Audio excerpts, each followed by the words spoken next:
Ceramah Pengajian Umum KH Fikri Haikal Zainuddin MZ.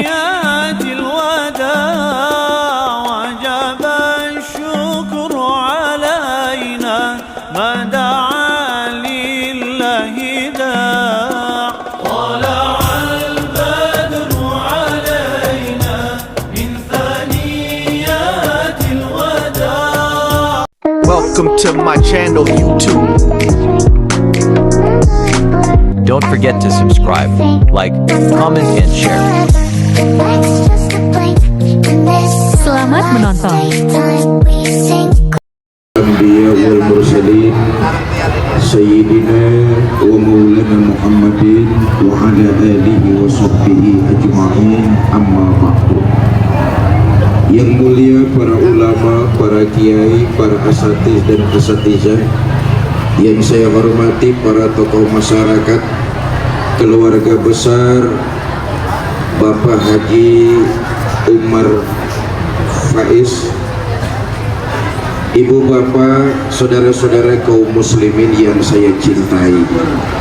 Tidak lupa bapak-bapak pejabat pemerintah baik sipil, TNI maupun Polri. Alhamdulillah berkat izin dari Allah, malam ini kita dapat bertemu dan berkumpul. Mudah-mudahan pertemuan kita malam ini mendapat curahan rahmat dan berkah dari Allah Subhanahu wa Ta'ala. Salawat dan salam selalu kita curahkan pada junjungan kita baginda Nabi besar Muhammad sallallahu alaihi wasallam. Dengan harapan kelak di yaumil akhir kita semua yang hadir malam ini mendapat syafaat dari Nabi Muhammad sallallahu alaihi wasallam.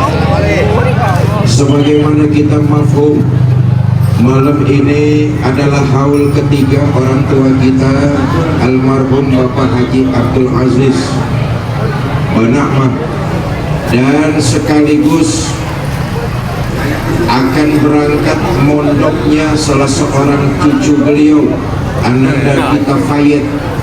Karena itu sebelum memulai tausiah ini, saya ingin mengajak kita semua untuk membacakan suratul Fatihah. Fatihah pertama buat almarhum. Mudah-mudahan almarhum ditempatkan di sisi Allah pada tempat yang sebaik-baiknya. Amin. Yang kedua, Ananda, anak kita Nanda Muhammad Fayed. Mudah-mudahan apa yang dicita-citakan dimudahkan oleh Allah Subhanahu wa Ta'ala dalam menuntut ilmu. Bitilkal niyah Al-Fatihah.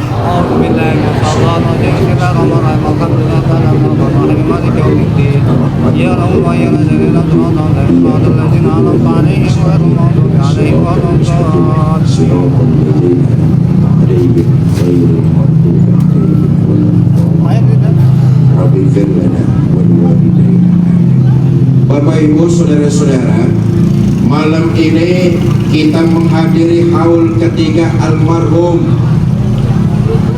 Tujuannya apa? Pertama, manfaatnya buat almarhum yang malam ini kita hauli. Pembacaan Fatihah, pembacaan Yasin, pembacaan tahlil, zikir, tahmid, yang semua pahalanya disampaikan buat almarhum. Malam ini almarhum saya yakin menerima kiriman pahala, dan mereka dan almarhum senangnya luar biasa. Mudah-mudahan almarhum min ahlil khair. Amin. Ya Allah, saya nggak bisa bayangkan betapa malam ini almarhum orang tua kita senangnya bukan main. Nih kelihatan kok dari jamaah yang hadir malam ini. Nih yang hadir ada nggak 100 orang nih? 500 orang? 5.000 orang. Campur yang goib di sawah-sawah. Malam ini yang hadir ratusan orang, masing-masing kita dapat pahala sarang satu, nggak akan kekurangan. Tapi bayangkan sebanyak kita yang hadir malam ini membacakan suratul Fatihah, membacakan tahlil, membacakan Yasin, tahmid, zikir, pahalanya dikirim buat almarhum. Ratusan orang yang malam ini baca tahlil tahmid almarhum kebagian pahala kiriman kita semua. Amin ya rabbal. Karena itu penting mengingat-ingat sejarah, mengingat-ingat kebaikan. Dan malam ini keluarga besar Pak Haji Umar ini bentuk birrul walidain, cinta dan sayangnya kepada orang tua yang sudah wafat. Beliau mengadakan haul ngumpulin kita untuk membacakan ayat-ayat Quran. Pahalanya dikirim buat kedua orang tuanya. Itu bentuk dari birrul walidain, berbakti kepada ibu dan bapaknya. Ini pelajaran buat kita nih. Kita semua pasti punya keluarga, punya ibu dan bapak, betul? Kalau ibu bapak kita masih ada, terus berbakti kepada mereka. Perjuangan dan pengorbanan ibu dan bapak kita nggak bakalan bisa kita balas dengan apapun juga. Pantas ada pepatah mengatakan, kasih orang tua sepanjang masa.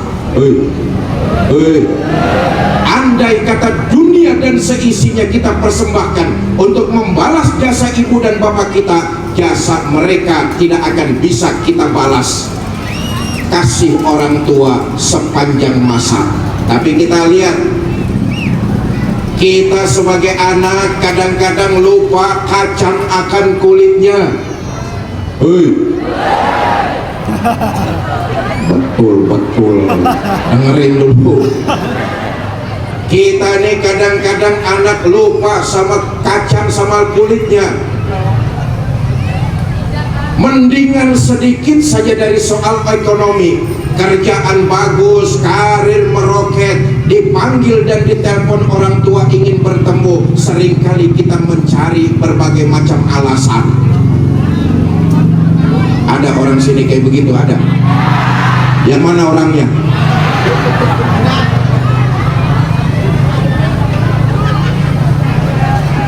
Orang tua sudah masuk uzur, anak pura-pura nggak tahu. Disuruh datang untuk bertemu dengan orang tuanya karena orang tua kangen sama anaknya, tapi mencari berbagai macam alasan. Uangnya yang datang, tapi anaknya nggak pernah nongol. Anak gablek.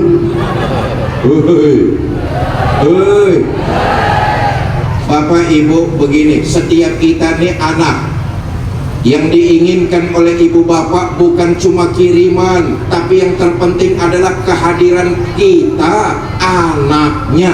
Itu yang diinginkan ibu dan bapak kita. Oke lah, ibu dan bapak kita sudah pergi meninggalkan kita. Beliau sudah pergi ke alam baka, masuk ke alam barzah, masuk ke alam kubur. Kita juga pasti akan nyusul. Menyesal kita, itu sebabnya pepatah mengatakan, kasih orang tua sepanjang masa, kasih anak sepanjang galah. Menyesal kita setelah orang tua tidak ada, belum ada kata terlambat. Bagaimana caranya? Terus kirimi orang tua kita doa dan pahala dari alam dunia yang kita lakukan. Bu, setiap hari kita sholat 5 waktu, betul apa tidak? Bacain Fatihah buat orang tua yang sudah wafat paling lama setengah menit. Dijamak saja kalau nggak mau satu persatu. Usulihi wa furu'ihi, dari atas sampai bawah jamak. Paling lama baca Fatihah cuma setengah menit, tapi itu manfaatnya luar biasa buat orang tua kita yang sudah meninggal dunia. Mereka senang dapat kiriman dari kita, anak keturunannya yang masih hidup di alam dunia. Keterlaluan, kelewatan, kebangetan anak katanya ngaku sayang sama orang tua, tapi orang tua sudah meninggal dunia, nggak pernah ngirimin doa buat mereka berupa Fatihah. Anak seperti ini kelewatan, kebangetan,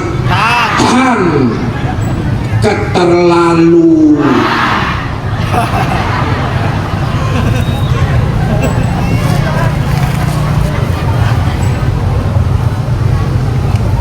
Akhirat bukan khurafat.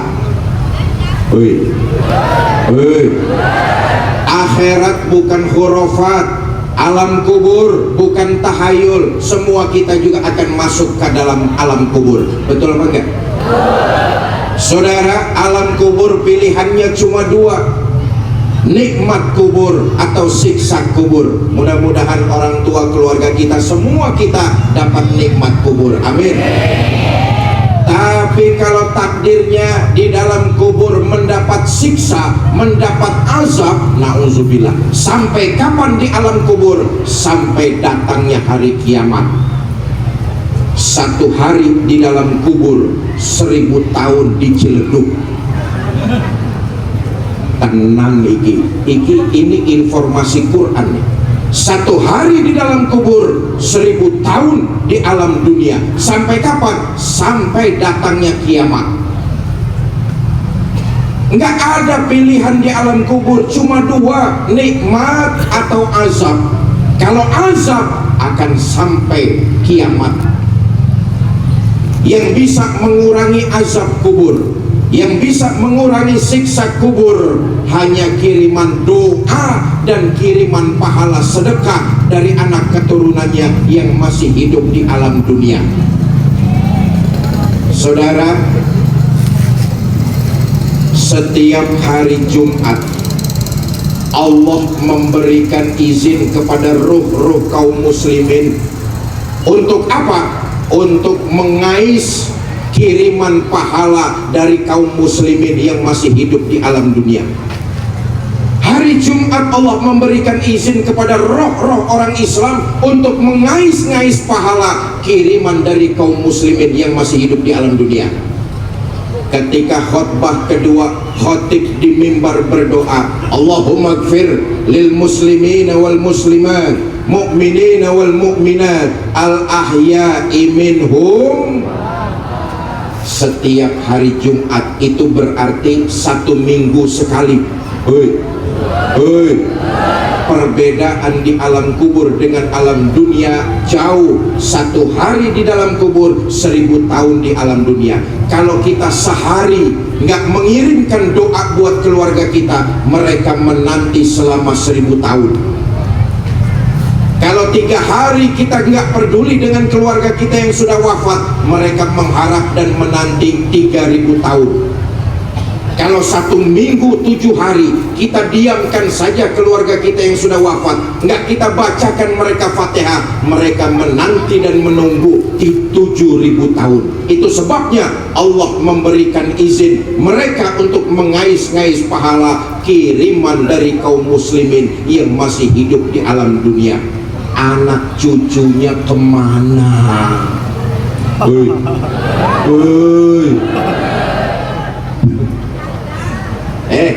Malam ini segini banyaknya yang hadir. Kita membacakan suratul Fatihah, ayat suci Al-Quran, Yasin, zikir, tahlil, tahmid, yang seluruh pahalanya dipersembahkan untuk almarhum. Mudah-mudahan ini jadi wasilah almarhum, kuburnya Allah jadikan rodoh min riyadil jannah. Amin ya rabbal. Karena itu saya titip pesan semua kita nih anak, paling tidak kita fatihahkan orang tua kita yang sudah wafat. Sekali lagi saya katakan, Fatihah itu enggak lama, setengah menit. Kalau kita punya keluangan waktu, kita melakukan amalan sedekah, niatkan pahala sedekah itu buat orang tua yang sudah wafat. Malam ini dicontohkan oleh Pak Haji Umar dan keluarga. Kita kumpul di sini bukan cuma membacakan zikir, tahlil, tahmid, tapi juga keluarga besar Pak Haji Umar menyedekahkan makanan yang pahalanya buat almarhum bapak beliau. Yang ada di depan ibu bapak, makanan itu bukan pajangan, dicicipi. Hei, dipangan. Karena beliau sudah meniatkan pahalanya, pahala sedekah buat bapaknya tercinta. Karena itu ada minuman, ada makanan yang tersaji di depan bapak ibu saudara-saudara, diminum, dimakan. Yang dibawa pulang ada ustaz, ada nggak Pak Jumar yang dibawa pulang? Bapak ibu saudara-saudara kaum muslimin yang saya cintai, itu satu, semakin banyak orang yang hadir, semakin banyak almarhum mendapat kiriman pahala. Ini manfaatnya buat almarhum. Sekali lagi saya katakan, akhirat bukan khurafat, alam kubur bukan tahayul. Kita semua akan merasakan bagaimana nanti kondisi di alam kubur. Yang kedua, manfaat ini buat kita semua yang hadir malam ini. Haul orang tua kita ini haul yang ketiga, betul ya Pak Jumat? Haul orang tua kita almarhum Haji Ajis ini haul yang ketiga. Ini mengingatkan bahwa 3 tahun yang lalu kita datang takziah ke sini. 3 tahun yang lalu kita antarin almarhum ke kuburannya.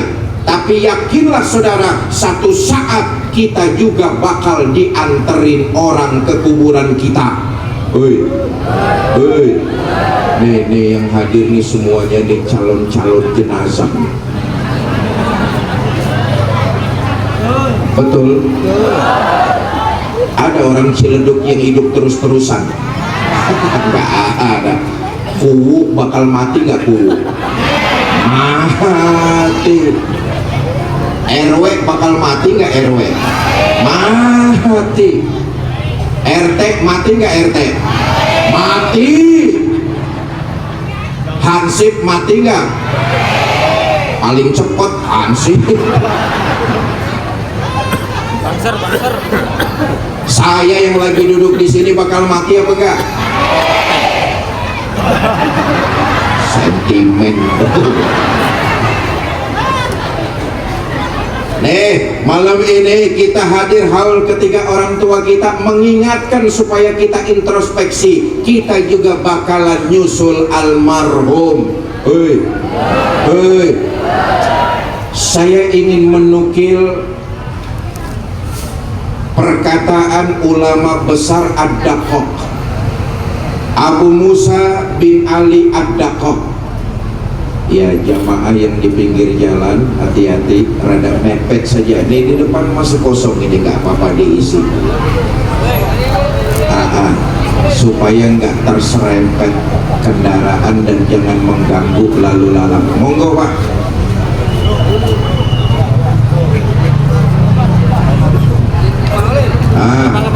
Dodok kene, dodok.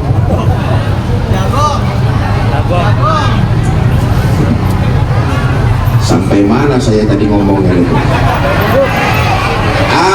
Malam ini introspeksi buat kita bahwa kita juga akan nyusul almarhum. Karena itu banyak-banyaklah mengingat kematian.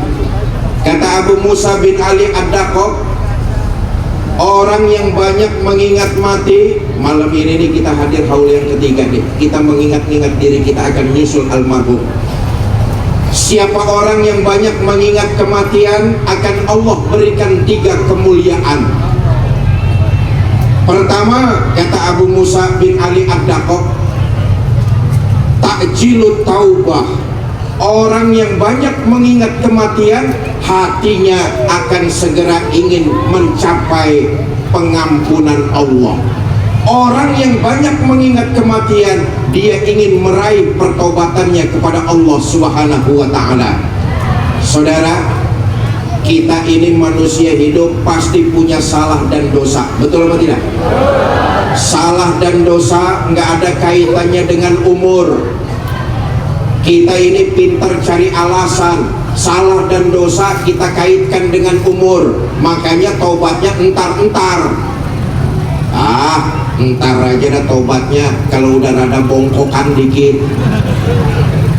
Salah dan dosa itu kaitannya nggak ada sama sekali dengan umur. Mumpung, nah ini dia nih, mumpung kita masih diberikan umur panjang oleh Allah, lakukan segera bertaubat kepada Allah dari salah dan dosa. Yang hadir ratusan orang malam ini, ada nggak yang nggak pernah berbuat salah? Ada apa enggak? Kita nih makhluk yang penuh salah dan dosa, betul?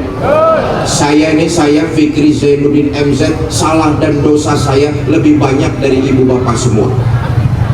Tapi Islam mengajarkan kepada kita keutamaan untuk segera bertobat malam yughargir, sebelum ajal di tenggorokan. Keutamaannya luar biasa. Dulu ada orang durjana, kerjaannya seneng ngoleksi dosa, judi doyan, mabok nggak ketinggalan, zina di mana aja punya langganan. Dengan kata lain, ini orang Bromo corah, preman, bajingan, tengik.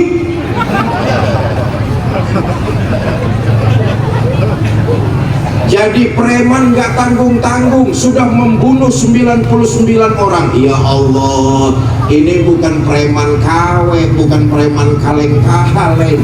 Kalau preman kaleng-kaleng beraninya cuma di dalam gang doang. Betul apa tidak? Ini orang luar biasa, kejahatan apa juga sudah pernah dia kerjakan, membunuh 99 orang. Satu hari preman ini dapat taufik dan inayah, dia menyadari kesalahannya. Sebelum ajal menjemput, dia ingin bertobat kepada Allah. Ini preman datang ke seorang ustadz. Kebetulan yang didatengin ustadznya ustadz gaul. Pak Ustadz, saya pengen tobat, kira-kira tobat saya diterima Allah apa enggak? Kata Ustadz, dosa apa yang kamu perbuat? Cerita preman kalau dia sudah membunuh 99 orang. Mendengar pengakuan preman membunuh 99 orang, ini Ustadz menteleng, matanya melotot, marah. Manusia durjana, laknat kamu, nyawa dari Allah, Allah juga yang berhak mencabutnya.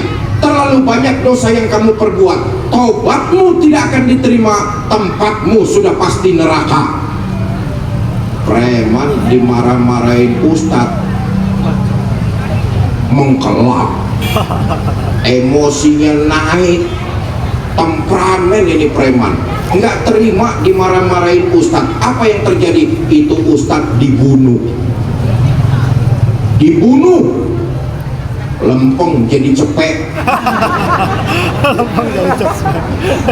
Tapi kita lihat ini preman bagus, niat tobatnya kencang, nggak kendor, nggak turun semangat tobatnya. Satu hari dia datang ke seorang kiai yang arif dan bijaksana. Pak Kiai, saya mau tobat, kira-kira tobat saya diterima Allah apa enggak? Kata kiai, sebesar apa saja dosa yang kamu lakukan, selama kamu tidak menyekutukan Allah, insya Allah tobatmu pasti diterima. Oh, kalau omongan kiai nyenengin hati. Omongan kiai nyenengin hati. Lama-lama kiainya penasaran juga, ditanya, Mas, emang dosa apa yang sampean perbuat? Cerita preman, begini kiai, mula-mula sih saya membunuh 99 orang. Terus saya datang ke ustadz dimaki-maki. Lalu ya sudah, tuh ustadz saya lempengin aja, jadi cepet. Kata kiai, ya sudahlah, yang berlalu biarlah berlalu, tataplah masa depan yang pasti. Cuma begini mas, taubatmu insya Allah akan diterima, tapi ada satu syaratnya. Apa kiai? Tinggalkan kampungmu, cari kampung yang di dalamnya penuh dengan orang-orang ahli ibadah. Sebab kalau kamu taubat, kampungmu masih di situ, kamu akan terkena penyakit tomat. Malam tobat, siang kumat. Jadi saya pindah, Kiai. Pindah biar tobatmu istiqomah. Tinggalkan kampungmu, cari kampung yang di dalamnya penuh orang-orang ahli ibadah. Kira-kira kemana, Kiai? Ciledug. Amin. Ini orang ibadah semua ini. Amin. Pabuaran. Ya lebih tepatnya Pabuaran ini ya. Pabuaran apa?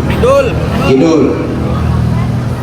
Baik Kiai, saya permisi, doakan tobat saya biar istiqomah. Ini preman cium tangan wolak-walik sama Kiai.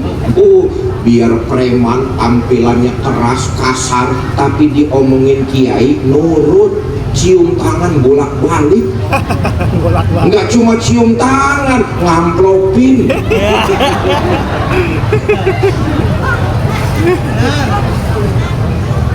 Pulang nih preman, sampai rumah ngepak koper, berangkat cari kampung yang di dalamnya penuh dengan orang-orang ahli ibadah. Apa yang terjadi? Bapak Ibu saudara-saudara, di perjalanan preman ini mati.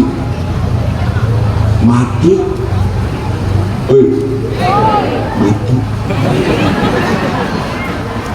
Motor. Turun dua malaikat, Rahmah dan Zabaniyah. Malaikat Rahmah ingin membawa mayit ini masuk ke dalam sorga, sementara malaikat Zabaniyah pengen nyeret mayit ini ke neraka. Kata malaikat Rahmah, selamat datang orang soleh. Kau mati dalam kondisi bertobat, tempatmu tidak lain adalah sorga. Allahu Akbar. Sholat taubat belum, sholat rawatib belum, puasa belum, bayar zakat belum, apalagi pergi haji belum. Baru sekedar niat taubat, ajal datang menjemput. Malaikat rahmah berkata, selamat datang orang soleh, kau mati dalam kondisi taubat, tempatmu nggak lain adalah penduduk sorga. Kata malaikat Zabaniyah, ntar dulu, kodingin urusan sing 100 pribe.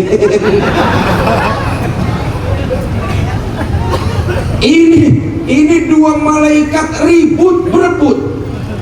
Yang satu ingin nyeret mayit ini masuk ke dalam sorga, sementara yang satu pengen nyeret mayit ini ke neraka. Dua malaikat Rahmah dan Zabaniyah ribut berebut. Allah yang pisahkan. Kata Allah, para malaikatku, sudah nggak usah ribut, mendingan diukur saja. Lebih dekat jarak mana antara kampung yang dia tinggalkan dengan kampung yang dia tuju. Kalau lebih dekat kampung yang dia tinggalkan, seret mayit ini, masukkan jadi penghuni neraka. Tapi kalau lebih dekat kampung yang dia tuju, masukkan mayit ini jadi penduduk sorga. Kalian para malaikat, sudah nggak usah ribut, ukur aja ukur. Malaikat Rahmah dan Zabaniyah sibuk bobo meteran, ngukur. Ada yang minta semeter 10 juta.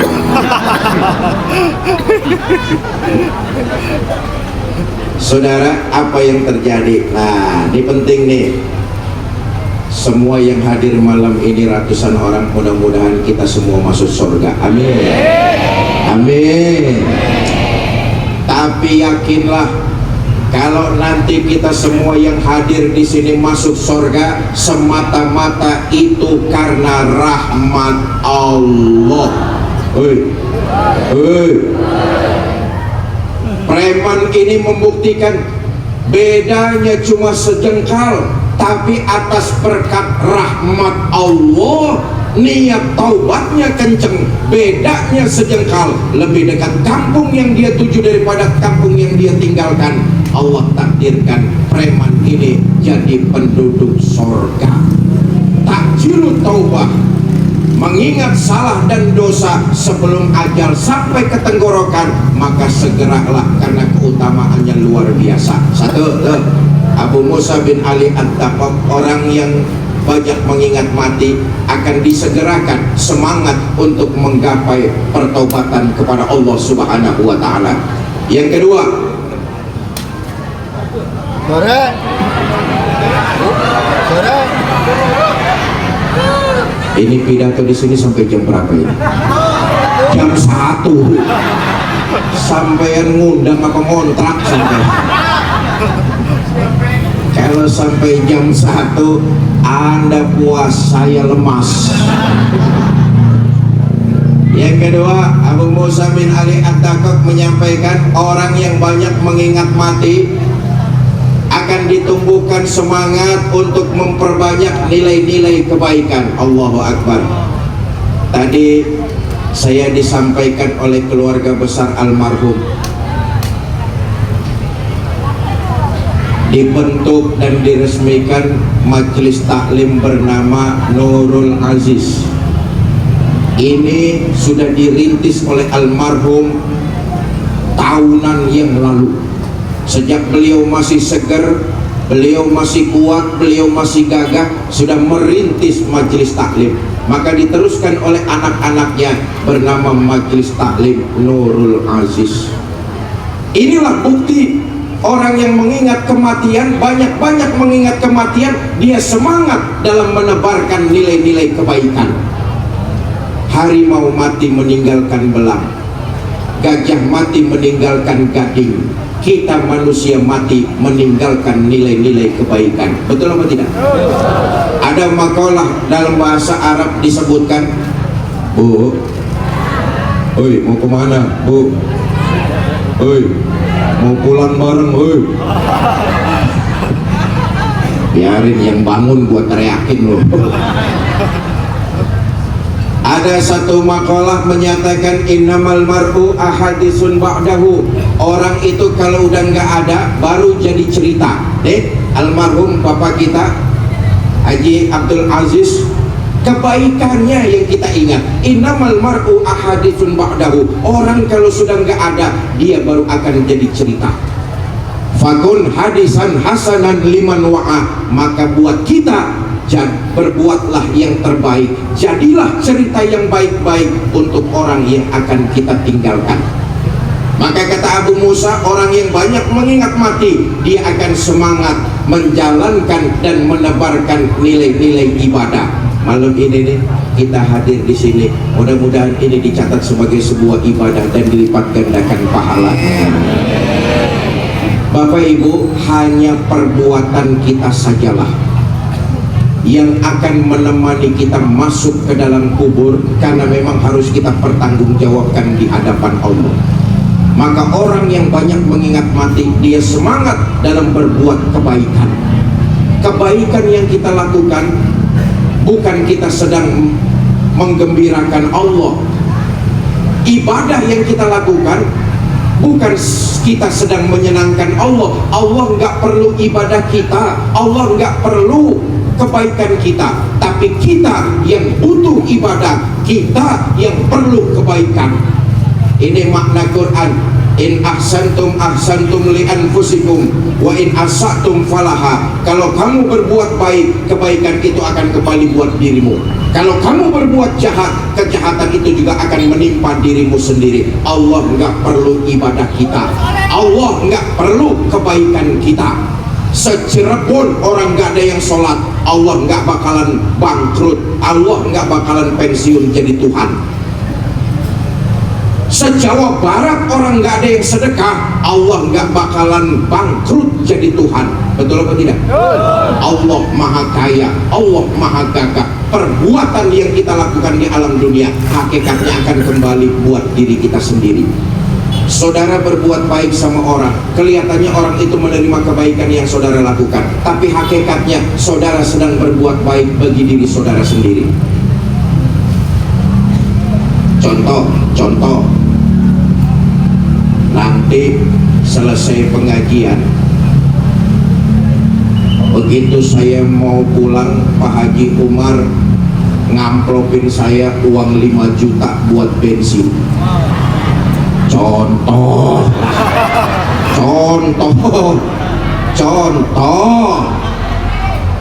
Kelihatannya Pak Haji Umar berbuat baik kepada saya, betul apa tidak? Tapi hakikatnya beliau berbuat baik untuk dirinya sendiri. Begitulah kita berbuat baik sama orang, orang itu boleh jadi menerima kebaikan yang kita lakukan, tapi sesungguhnya kita sedang berbuat baik bagi diri kita sendiri.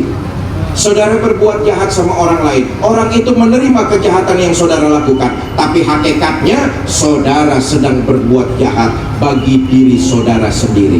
Nah, tadi saya katakan, ini kan semuanya nih calon-calon jenazah ini. Calon-calon jenazah, betul apa tidak? Nabi sudah mengingatkan, nanti ketika jasadmu digotong ke kuburan, yang nganter cuma 3, yang nganter cuma 3. Siapa? Ahluhu wa maluhu wa amaluhu, keluarga, harta, amal, perbuatan kita yang baik dan yang buruk itu nganterin kita ke kuburan. Tapi sayang, yang 2 pulang. Siapa yang pulang? Ahluhu wa maluhu, keluarga dan harta pulang. Harta yang kita cari siang malam pagi sore semua akan kita tinggalkan, kecuali yang kita belanjakan di jalan Allah. Keluarga, bagaimanapun sayangnya, hari itu tak seorang pun mau nemenin kita di dalam kubur. Pak,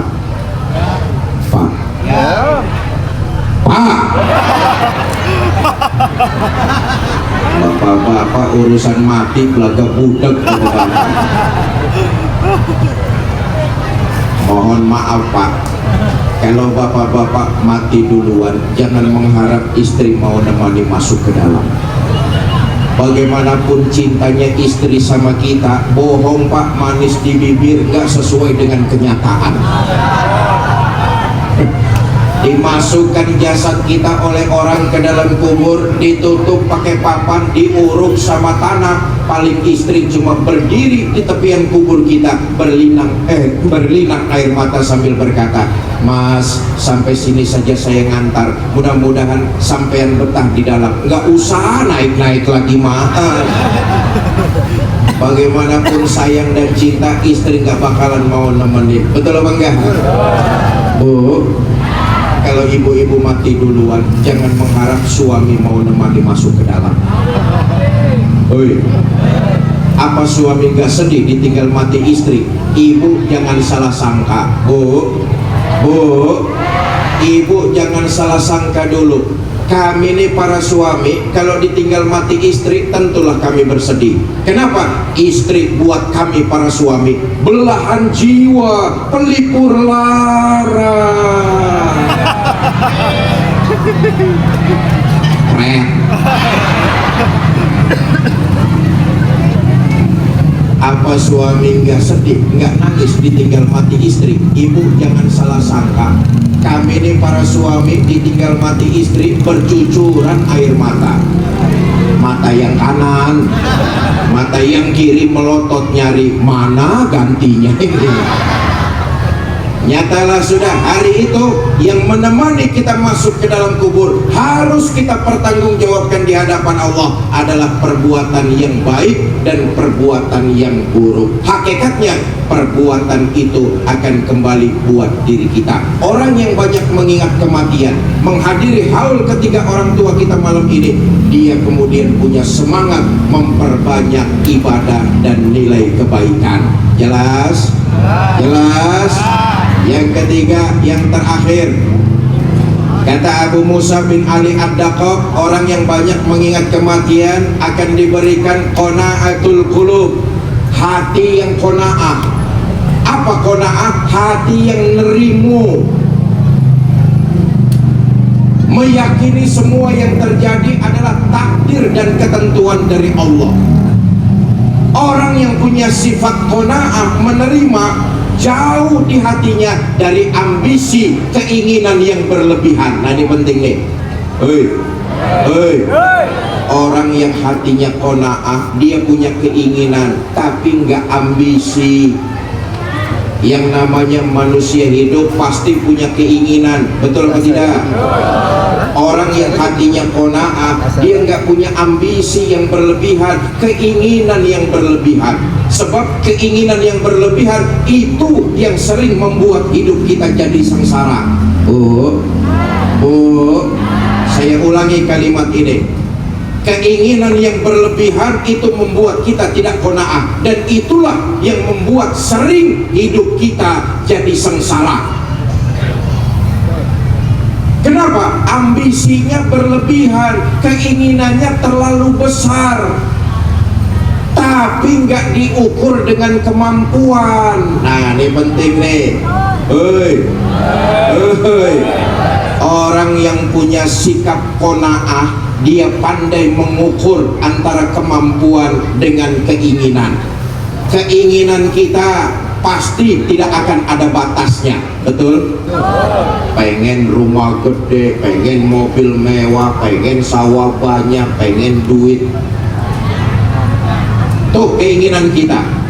Tapi orang yang punya sifat qanaah, keinginan dengan kemampuan diukur, sehingga dia menyadari apa saja yang sudah Allah tetapkan kepada dirinya itu yang terbaik menurut Allah. Yang terbaik menurut Allah. Kalau yang terbaik menurut Allah kita terima, insya Allah hidup kita jadi berkah. Bapak Ibu saudara-saudara, sudah jam 8 lewat 2 jam setengah lebih ini. Yang terakhir, ini kan 2 item digabung jadi satu nih. Pertama, haul orang tua kita. Yang kedua, tahadus binikmah. Muhammad Sultan Fayed akan berangkat mondok salah satu pesantren yang ada di kota Cirebon ini. Cirebon ini daerahnya wali, orang-orangnya taat beragama, dan pondok-pondok pesantren tertua banyak di kota Cirebon. Betul? Doakan anak kita ini biar berbakti kepada kedua orang tua, berguna buat agama, nusa dan bangsa. Nah, saya khusus ini saya titip pesan saja. Ternyata dengan Pak Haji Umar, beliau ini adik kelas saya ketika dulu mondok di pesantren Tebu Ireng, Jombang, Jawa Timur. Beliau rupanya keluarga santri, menyenangkan dan membanggakan saya. Beliau adik kelas saya, beliau keluar tahun 93, sementara beliau keluar tahun 2000, sementara saya keluar tahun 91. Saya masuk lebih dulu, 97 beliau baru masuk di pesantren Tebiran. Fayed dan anak-anak kita, saya titip pesan. Hidup kalian ini 15-20 tahun yang akan datang. Nah, ini khusus buat remaja, pemuda Pabuaran. Pabuaran apa nih? Kidul. Pabuaran Kidul. Saya titip pesan saja. Yang terakhir buat anak-anak saya, para remaja, para pemuda Pabuaran Kidul. Para pemuda. Siap. Para pemuda. Siap. Ini yang datang aki-aki semua.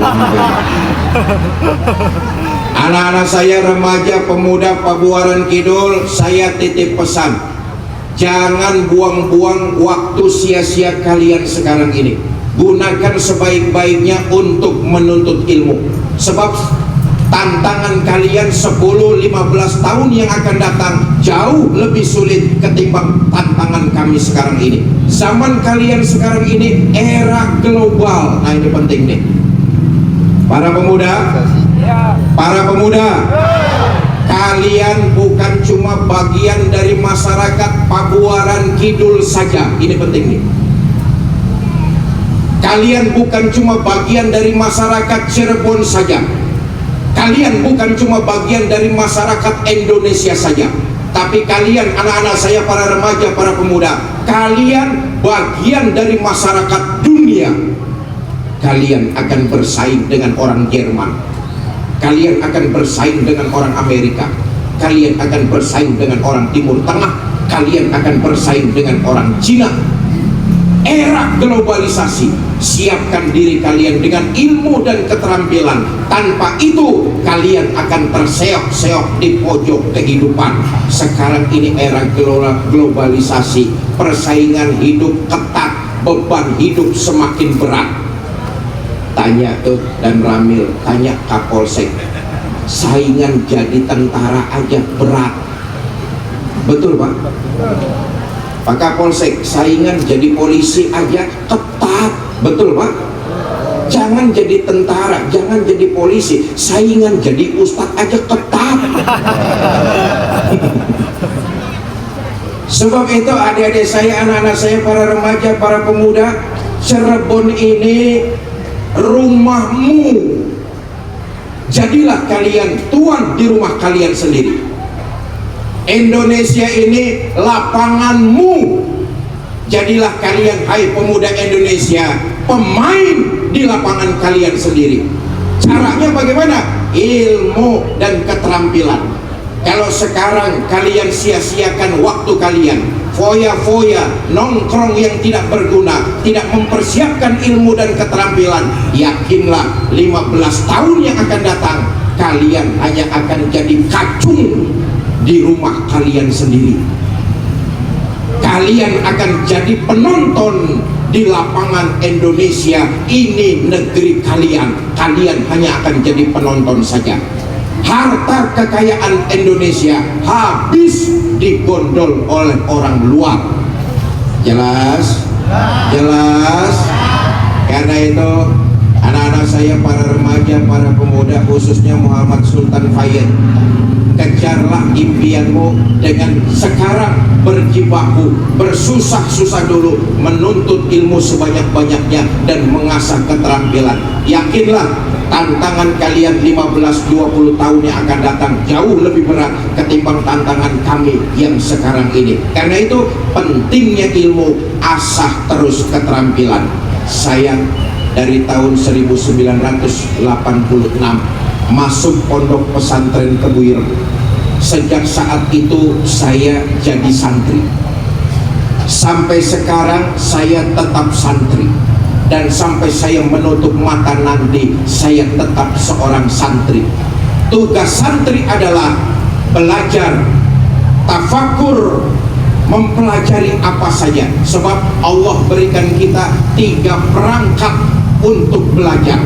Allah berikan pendengaran, Allah berikan penglihatan, Allah berikan mata hati. 3 ini kita buka, insya Allah kemanapun kita pergi, apapun yang kita lihat, apapun yang kita dengar, itu bisa menjadi ilmu pengetahuan buat kita. Nah, buat anak-anak saya, remaja, pemuda, kurangi hal-hal yang sifatnya hanya membuang-buang waktu. Ada saatnya kalian happy, boleh, tapi ada saatnya juga kalian mempersiapkan diri kalian dengan ilmu pengetahuan untuk menjawab tantangan di masa yang akan datang. Bapak Ibu, saudara-saudara, ini saja kiranya yang bisa saya sampaikan. Mari sama-sama kita tutup dengan pembacaan suratul Fatihah lagi. Fatihah yang terakhir ini kita khususkan buat kita semua yang malam ini hadir di pengajian. Mudah-mudahan semua kita diberikan panjang umur dalam taat kepada Allah, diberikan kita rumah tangga sakinah, mawadah dan rahmah, dikaruniakan kita keturunan yang soleh dan soleha. Seluruh kita yang hadir diwafatkan dalam kondisi husnul khatimah. Al-Fatihah.